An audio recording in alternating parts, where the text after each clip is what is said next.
पुण्याच्या लोणी काळभोरमधील 2 online oil कंपन्यांच्या वितरण टर्मिनलपासून पुणे शहरातील इंधन पंपापर्यंत डिझेल वाहतूक करणाऱ्या इंधन टँकरमधून चोरी झाल्याचा प्रकार उघडकीस आलेला आहे। पोलिसांनी टँकरमधून इंधन चोरी प्रकरणी 6 जणांना अटक केलेली आहे। महाराष्ट्रातलं इंधन चोरी करणारं हे सर्वात मोठं रॅकेट असल्याचं समजतंय। पुणे सोलापूर महामार्गावरील कुंजीरवाडीतील थेऊर फाट्याजवळ लोणी काळभोर पोलिसांनी 6 जणांना अटक केलेली आहे। पोलिसांनी 2 सार्वजनिक क्षेत्रातील तेल कंपन्यांचं डिझेल भरलेलं 2 खासगी टँकरसह एक रिकामा टँकर, 1620 लिटर डिझेल, 2 ट्रक्स, एक कार, एक इलेक्ट्रिक मोटर, एक पाईप आणि एक प्लास्टिक बॅरल जप्त केलेला आहे। 48 लाखांहून अधिक किमतीचा मुद्देमाल जप्त करण्यात आलाय। संशयित इंधन चोरून ते पुण्याच्या ग्रामीण भागात काळ्या रंगात विकायचे।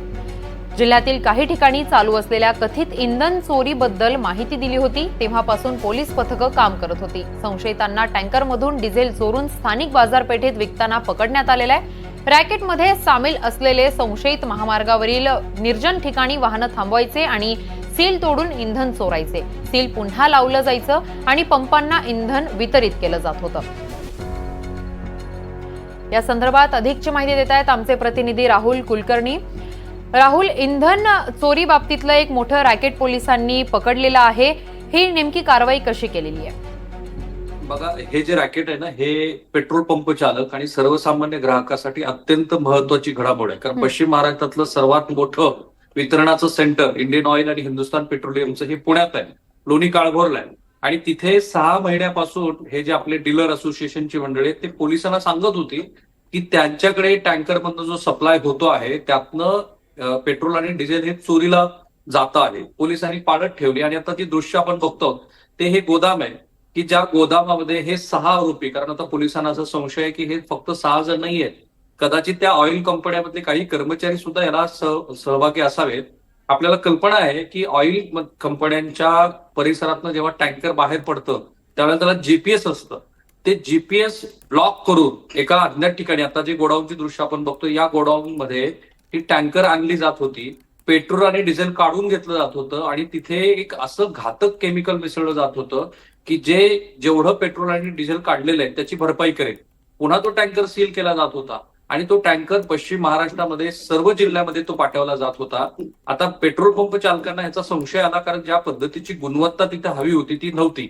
मग ह्याची तक्रार जेव्हा पोलिसांकडे झाली त्यावेळेला पोलिसांनी याच्यावरती पाळत ठेवली आणि पहिल्या टप्प्यामध्ये 48 लाख रुपयाचा मुद्देमाल पुणे पोलिसांनी जप्त केलेला आहे। 6 जणांना अटक केलेली आहे आणि पोलिसांच्या मते कदाचित महाराष्ट्रातलं हे सर्वात मोठं रॅकेट असावं की या रॅकेटच्या माध्यमातून पेट्रोल आणि डिझेलची चोरी करून इंधन पुन्हा ते सील करून टँकर पुन्हा ते ग्राहकापर्यंत पोहोचवलं जात होतं। पर्यावरणाचं नुकसान, ग्राहकाचं नुकसान, पेट्रोल पंप चालकाचं नुकसान।